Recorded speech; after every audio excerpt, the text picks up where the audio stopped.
n'abadafunga imbaraga zacu z'abandi Imana yaje kutuganira igiye kwigaragaza manifestation totale Imana kugaragara ubuzima n'icubahiro iki ni ikinyanya mukiza wenyine bigeze ubibwira hanze ujya Imana irahambaye. Haleluya.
Nasema asante kwa Mungu wangu, nasema asante kwa Mungu wangu, kwa nafasi zako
I also thank you for you have stood up. Thanks for singing. God give you. So we're in period of prayer.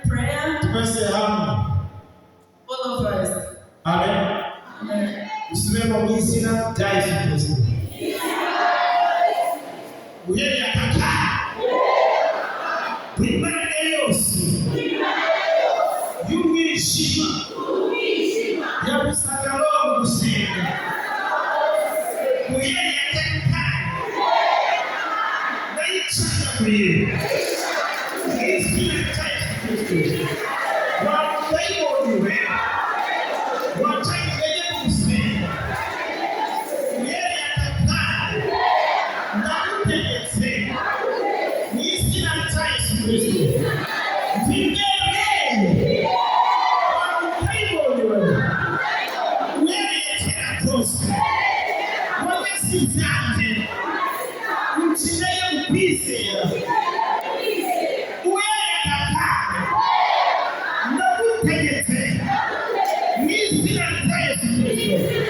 Listen. Listen for today. Right now, this minute, it's the minute that you don't have to miss in your life. This is the period of deliverance. By then, the people who need deliverance, it's the person who has the gift. It's the one who has the power. Don't allow anyone to lie to you. It's not a fair. Amen. It's not everyone who is able to say give the Lord the praise.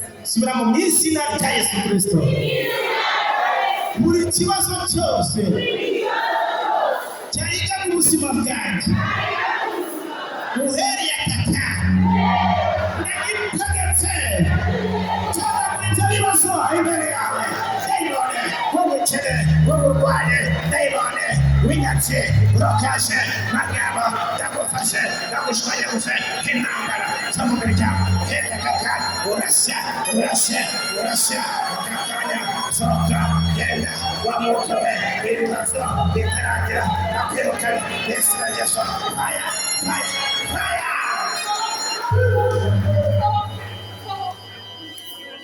Bamuhereye kakanya iterabwoba ry'abapfumu, iterabwoba ry'abaranje ribaye fete n'izina rya Yesu. Umwuka arimo arambishurira hari abantu bamaze iminsi mu bisuzuguro. Tugiye kwirukana dayimoni y'ibisuzuguro. Kabiri gatatu dayimoni y'ibisuzuguro uhereye kakanya ndagufashe ndakwirukanye bamutorera bamumwizera bamurekewe bamukoranye dayimoni y'ibisuzuguro bakubisira bwanjye icyo gihe yavuze kizasohora kizasohora bakisuzugura we bakwirukanye bagutegetse dayimoni y'ibisuzuguro.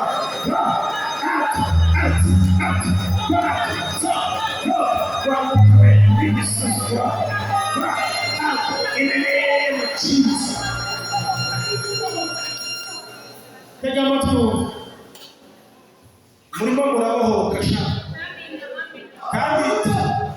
kandi icyumweru kizatangiye kuwa mbere kizagenda neza.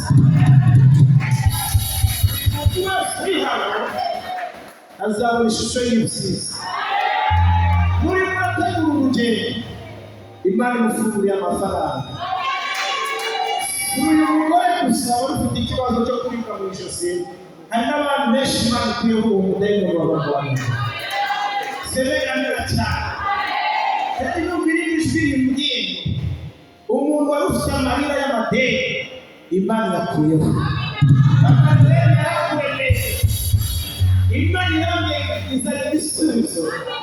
Hari undi muntu Imana imbwiye ngo amaze iminsi aremererwa indugu zose zimusabaho, Imana imuhaye gukiriza abagabo kandi Imana ihamyengo ikuyeho uriya mukobwa gusa. Ntazi umukobwa wa gatatu baramuzaniye ariko kumva ijwi rimbwiye ko Imana isize iherezo. Vayo vuba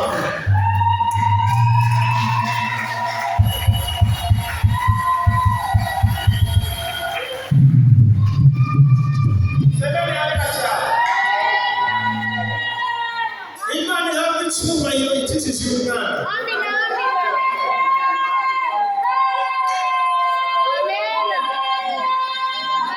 Nubwo ijwi rimbwiye ngo uyu mwana bari baramutanze ikuzimu, yari arimo arabona inzoka iza mu maso, akabona ibintu bimwirukaho, akabona abantu bambaye ibiti. Siko bimeze, abantu babonaga ari ibiti biri kugenda. Sebeganira cyane ukabona n'inzoka iri kuza mu maso yawe. Uhereye kakanya ntabwo yongera kubona inzoka mu maso ye.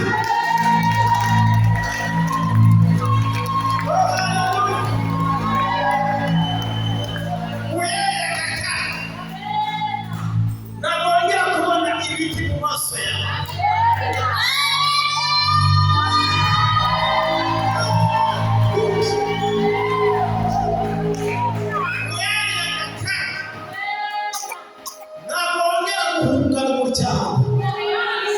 Hari ikintu bari bamuhereje cyo kwanga umuryango no kubona ari mu rugo bose akabona ari ibintu bimeze nk'ibikoresho. Abantu bo mu rugo bose akabona baje kumurwanya. Uhereye umunsi wa none Imana ishize iherezo.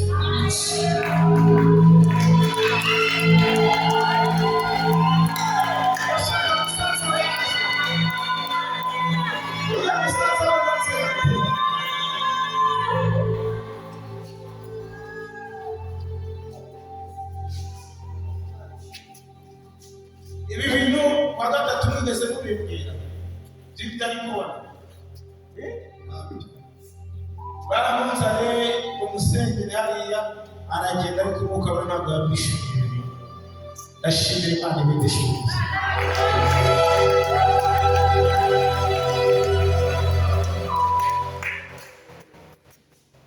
Imana yarebye uburyo mwaje gushaka Imana muturutse kure.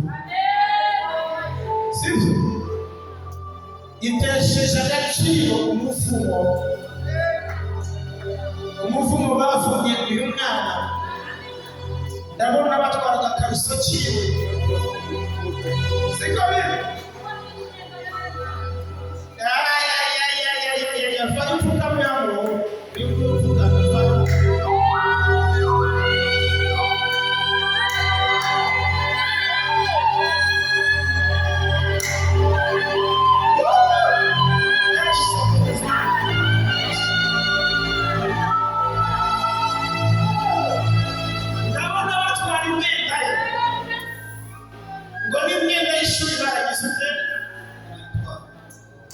Somebody amina cha